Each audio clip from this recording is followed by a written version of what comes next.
नमस्कार साथियों। आज हम पढ़ेंगे प्रमुख राजनीतिक व्यवस्थाओं के बारे में, सेलेक्टेड पॉलिटिकल सिस्टम के बारे में, जिसमें हम ब्रिटेन के बारे में पढ़ेंगे, अमेरिका के बारे में पढ़ेंगे, चाइना के बारे में पढ़ेंगे, स्विट्जरलैंड के बारे में पढ़ेंगे, जापान के बारे में हम पढ़ेंगे। इन तमाम देशों के बारे में हम आज पढ़ने वाले हैं। इस प्रमुख राज्य व्यवस्थाओं में हम सबसे पहले जिस देश के बारे में पढ़ेंगे वो है ब्रिटेन। ब्रिटेन एक ऐसा देश है जिसकी जो राज्य व्यवस्थाएं हैं वो बिल्कुल ही और देशों से अलग है और बहुत रोचक भी हैं, क्योंकि वहां शासन इस प्रकार का है कि जैसा दिखता है ना वहां शासन, एक्चुअली वहां वैसा शासन है नहीं, और जैसा शासन वहां है वैसा शासन वहां दिखाई नहीं देता है। हम बात करें ब्रिटेन की, तो ब्रिटेन एक द्वीप समूह है जिसमें लगभग 5 देश उसमें शामिल है, जिसमें एक इंग्लैंड शामिल है, उसमें एक स्कॉटलैंड उसमें शामिल है, और एक वेल्स उसमें शामिल हैं, आयरलैंड उनमें शामिल हैं। उन देशों के बारे में पढ़ेंगे। जो ग्रेट ब्रिटेन जो एक द्वीप समूह है उनके जो है राज्य हैं, वो तमाम राज्यों को मिलाकर हम ब्रिटेन कह देते हैं, ब्रिटिश कह देते हैं, ग्रेट ब्रिटेन जिसको हम कह देते हैं। और अगर हम सीधी भाषा में कहें तो कई बार हम उसको इंग्लैंड भी कहते हैं। लेकिन ब्रिटेन एक द्वीप समूह है जिसमें इंग्लैंड भी हैं, स्कॉटलैंड भी हैं, स्विट्जरलैंड भी हैं, वेल्स भी हैं, है ना। उन देशों के बारे में हम पढ़ते हैं। तो आज हम पढ़ेंगे सेलेक्टेड पॉलिटिकल सिस्टम, यानी कि प्रमुख राजनीतिक व्यवस्थाएं।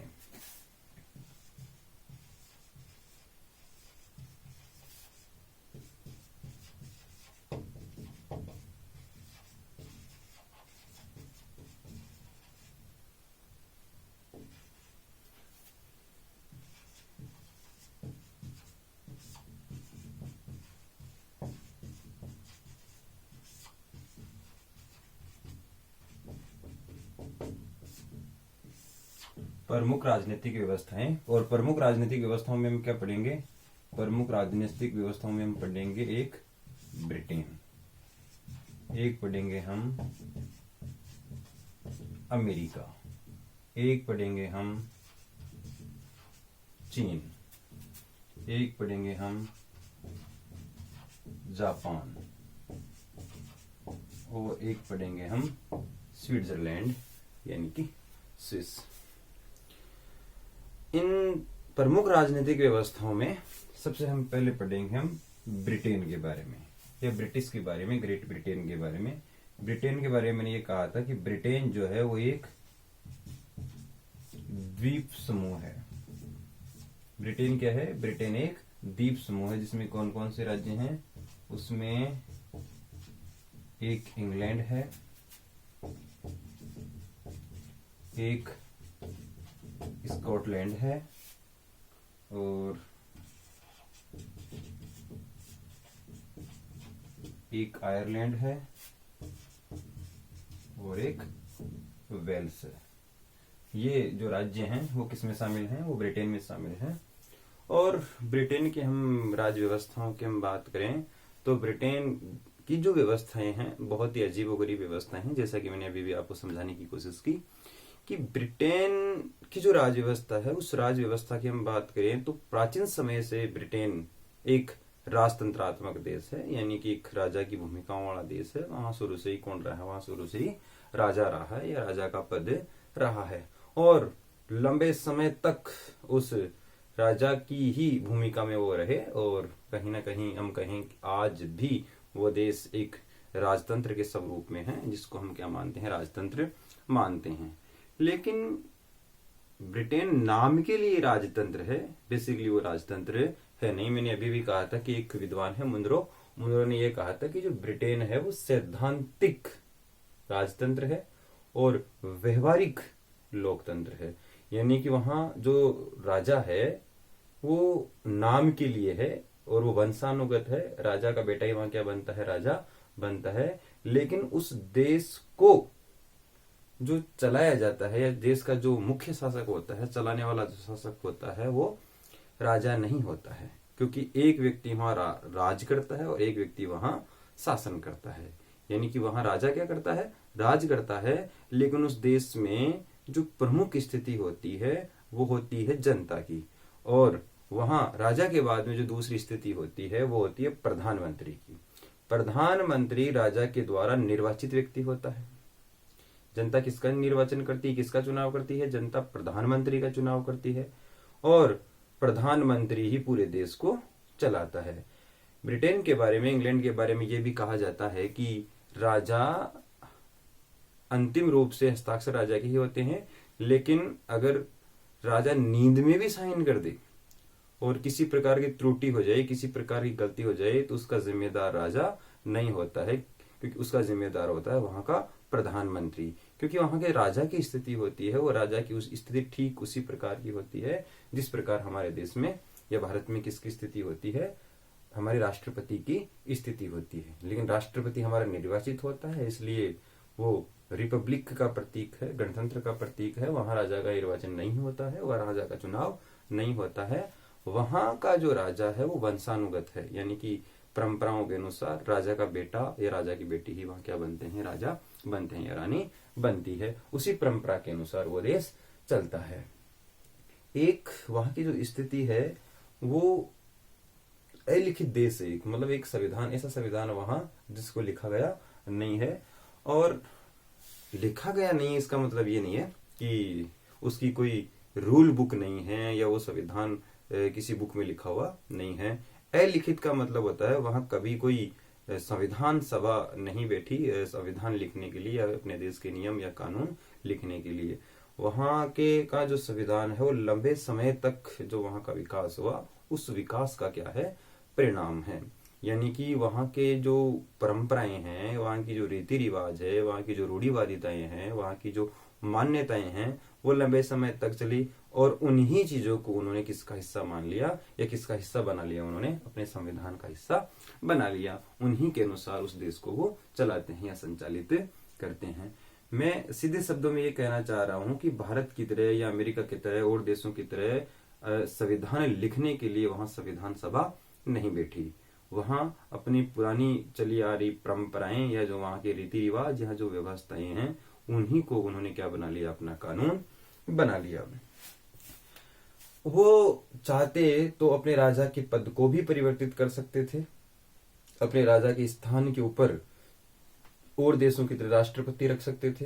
क्यों? क्योंकि मैंने अभी भी बताया कि राजा की स्थिति नाम मात्र जैसी है, क्योंकि जनता प्रधानमंत्री का निर्वाचन करती है और प्रधानमंत्री ही देश को चलाता है। औपचारिक रूप से जो हस्ताक्षर होते हैं वो किसके होते हैं, राजा के होते हैं। जनता और या फिर वो देश चाहे तो राजा के पद को भी क्या कर सकता है, परिवर्तित कर सकता है।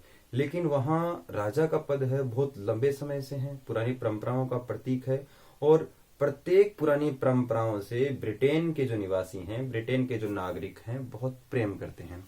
वो किसी भी आधार पर अपनी पूरी पुरानी परंपराओं को बदलने के पक्ष में नहीं है और राजा की स्थिति को तो वैसे भी बदलना नहीं चाहते हैं। उनका मानना यह है कि पूरी दुनिया है, उन्होंने हमसे सीखा है और हम दुनिया की कॉपी नहीं करेंगे, हम दुनिया के अनुसार अपने संविधान में परिवर्तन नहीं करेंगे और अपने प्रतीक के रूप में अपने चिन्ह को बचाने के लिए, अपनी उस राजशाही को बचाने के लिए उन्होंने राजा के पद को परिवर्तित नहीं किया। और आज भी वहां जो राजा होता है वो वंशानुगति ही होता है या वंश के अनुसार ही होता है। मुनरो ने कहा था कि ब्रिटेन सैद्धांतिक रूप से राजतंत्र है और व्यवहारिक रूप से क्या है, लोकतंत्र है। एक विद्वान हुए हैं मुनरो। क्या कहा मुनरो ने? मुनरो ने कहा है कि ब्रिटेन का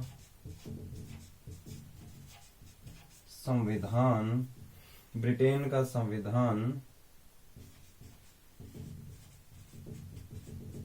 सैद्धांतिक राजतंत्र है, लेकिन व्यवहार में लोकतंत्र है। क्या कहा मुनरो ने? जो ब्रिटेन का संविधान है या जो ब्रिटेन की व्यवस्थाएं हैं वो सिद्धांत के अनुसार, सिद्धांत का मतलब होता है कानून के अनुसार, वो सिद्धांत के अनुसार क्या है, राजतंत्र है। अगर हम बाहर से देखें या ब्रिटेन के संविधान को देखें तो ऐसा प्रतीत होता है कि वहां राजा पूरे देश को चलाता है, या राजा की तानाशाही से, राजा की इच्छा से वो देश चलता है, लेकिन ऐसा बिल्कुल भी नहीं है। सैद्धांतिक तौर से वहां क्या है, राजतंत्र है या मोनार्की का सिस्टम है।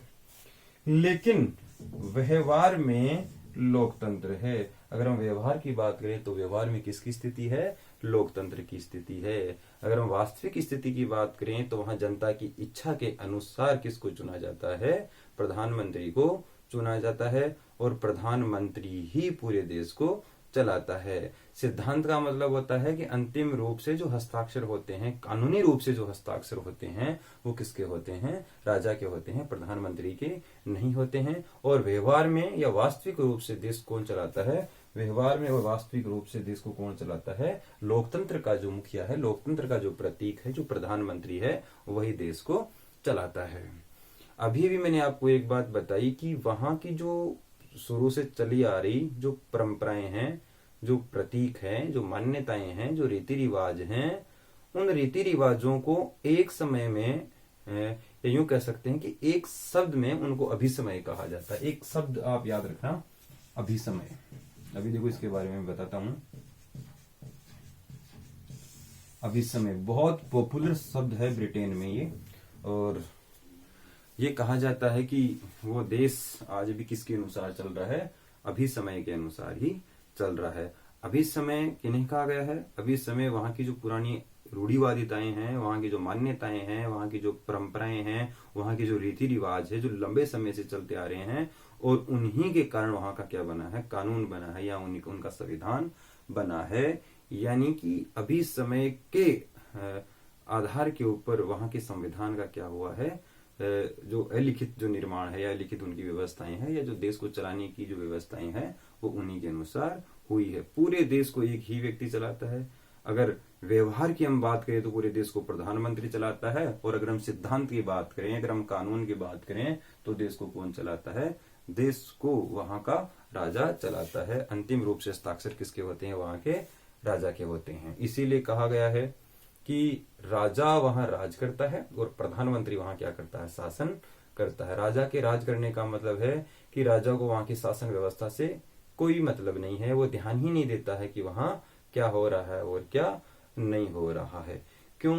क्योंकि ये कहा गया है कि अगर राजा किसी भी, क्योंकि मैंने अभी भी कहा कि अंतिम हस्ताक्षर किसके होते हैं, राजा के होते हैं, और राजा किसी भी डॉक्यूमेंट्स के ऊपर अगर, क्योंकि प्रमाणित किसके द्वारा होते हैं, राजा के द्वारा होते हैं, और नींद में भी अगर उस पर हस्ताक्षर कर दे या साइन कर दे और कोई फैसला अगर गलत हो जाए तो राजा को विरोधी नहीं ठहराया जा सकता, या राजा को गलत नहीं ठहराया जा सकता, क्योंकि राजा नींद में भी साइन करे तो भी उसका जिम्मेदार क्या होगा, प्रधानमंत्री होगा। क्योंकि जैसे प्रधानमंत्री देश को चलाते हैं, उसी प्रकार राजा प्रत्येक डॉक्यूमेंट्स के ऊपर, प्रपत्रों के ऊपर, या जो दस्तावेज हैं उनके ऊपर क्या कर देता है, हस्ताक्षर कर देता है।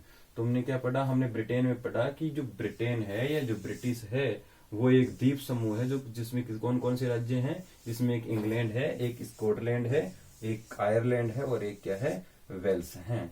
और अगर हम सीधे शब्दों में कहें, अगर ब्रिटेन की राज्य व्यवस्था को समझे तो ब्रिटेन की राज्य व्यवस्था को आप यूं समझ सकते हैं कि ब्रिटेन में प्राचीन परंपरा से किसका पद है, राजा का पद है, और राजा ही पूरे देश को चलाता था। धीरे धीरे धीरे धीरे उस देश को राजतंत्र से लोकतंत्र बना दिया गया, लेकिन वो लोकतंत्र इंटरनल बनाया गया, अंदर बनाया गया। हेड ऑफ कंट्रोल जो है उसको उन्होंने निर्वाचित नहीं रखा। हेड ऑफ कंट्रोल को पुरानी परंपराओं के अनुसार प्रतीक के रूप में उनको वंशानुगति रखा, यानी राजा का बेटा क्या बने, राजा बने। लेकिन इंटरनल रूप से आंतरिक प्रक्रियाओं में क्या कहा कि पूरे देश में निर्वाचन होगा, चुनाव होगा, और सब लोग मिलकर अपने नेता को चुनेंगे, जो देश का क्या होगा, प्रधानमंत्री होगा, और वो प्रधानमंत्री ही उस देश को चलाएगा। एक स्लाइड के माध्यम से आप समझ सकते हैं, जैसे वहां राजा, और राजा के बाद में प्रधानमंत्री, और प्रधानमंत्री किसका चुनाव करती है, जनता का चुनाव करती है। जनता ने किसको चुना, जनता ने प्रधानमंत्री को चुना, और अंतिम रूप से जो है वो कौन होगा व्यक्ति, जो है जो वंशानुगत है, जो राजा है वो होगा। अब जैसे मैंने एक बात बताई थी कि मुनरो ने ये कहा था कि ब्रिटेन का जो संविधान है वो सैद्धांतिक रूप से क्या है, राजतंत्र है। तो सैद्धांतिक रूप से क्या हो गया, राजतंत्र, क्योंकि कानूनी रूप से वहां का मुखिया कौन है, कानूनी रूप से वहां का मुखिया कौन है, राजा है। और फिर लेकिन व्यवहार में देश क्या है, लोकतंत्र है। वहां देश को चलाता कौन है, वहां देश को वहां प्रधानमंत्री चलाता है, जो निर्वाचित किया हुआ व्यक्ति है, जनता की इच्छा के अनुसार चुना हुआ व्यक्ति है। आज हमने जो बात पढ़ी है वो ब्रिटेन के बारे में पढ़ी है, और ब्रिटेन के बारे में मौखिक मैंने बातें बताई है। मैंने सेलेक्टेड पॉलिटिकल सिस्टम में या प्रमुख राजनीतिक व्यवस्थाओं में मैंने ये कहा था कि एक ब्रिटेन के बारे में पढ़ेंगे, एक अमेरिका के बारे में पढ़ेंगे, एक चीन के बारे में पढ़ेंगे, और जापान के बारे में पढ़ेंगे, और स्विट्जरलैंड के बारे में पढ़ेंगे।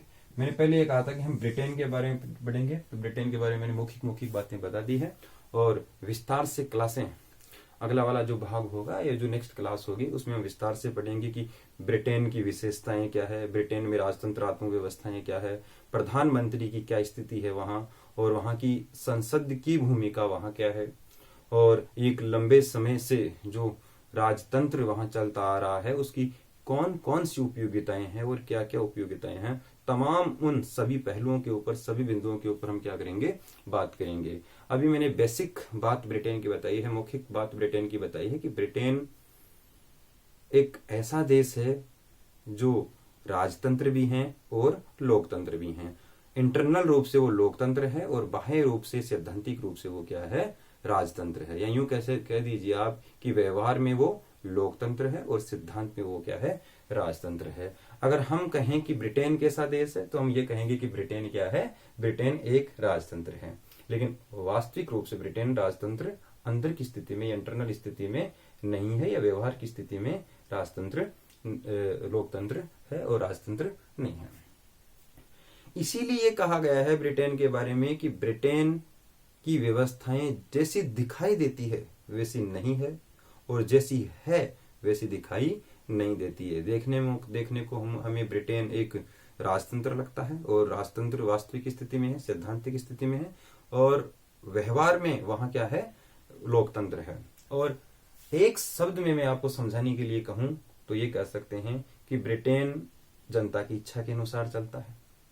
राजा वहां किसके लिए, नाम के लिए है, लेकिन बाहर से ऐसा प्रतीत होता है कि उस देश को कौन कंट्रोल कर रहा है, उस देश को राजा कंट्रोल कर रहा है या राजा नियंत्रित कर रहा है। उन्होंने अपनी परंपराओं को बचाने के लिए, अपने अस्तित्व को बचाने के लिए, क्योंकि ब्रिटेन के बारे में ये कहा गया कि सबसे पुराने संविधानों में से अगर संविधान कहें तो सबसे पुराना संविधान किसका है, सबसे पुराना संविधान ब्रिटेन का संविधान है। इसलिए ब्रिटेन के संविधान को संविधानों का जनक कहा गया है। ब्रिटेन के संविधान को क्या कहा गया है, संविधानों का जनक। और ब्रिटेन की संसद को संसद की जननी कहा गया है। इसलिए उनको अपनी परंपराओं पर बहुत गर्व होता है कि पूरी दुनिया हमसे सीखी है, इसलिए हम दुनिया की बहुत सी चीजें हैं ऐसी जो हमें ठीक नहीं लगती है, हम उनको नहीं रखेंगे, और हेड ऑफ कंट्रोल को तो बिल्कुल नहीं रखेंगे, क्योंकि प्राचीन समय से हमारे लिए राजा का पद है, और हमारे लिए गर्व की बात है कि हम एक ऐसे प्रतीक के रूप में रह रहे हैं। हम क्यों किसी दूसरे राष्ट्रपति जैसे हमारे पद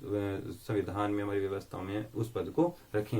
हाँ, ये जरूर है, अगर वो चाहे तो उस राजशाही को खत्म करके वहां रिपब्लिक अपने देश को बना सकते हैं, गणतंत्र अपने देश को बना सकते हैं, राष्ट्रपति का पद अपने संविधान में ला सकते हैं, लेकिन वो जानबूझ के ही नहीं चाहते कि अपने प्रतीक के रूप में उस राजा को हटाए। इसलिए वो राजतंत्रात्मक व्यवस्थाओं में बहुत खुश है।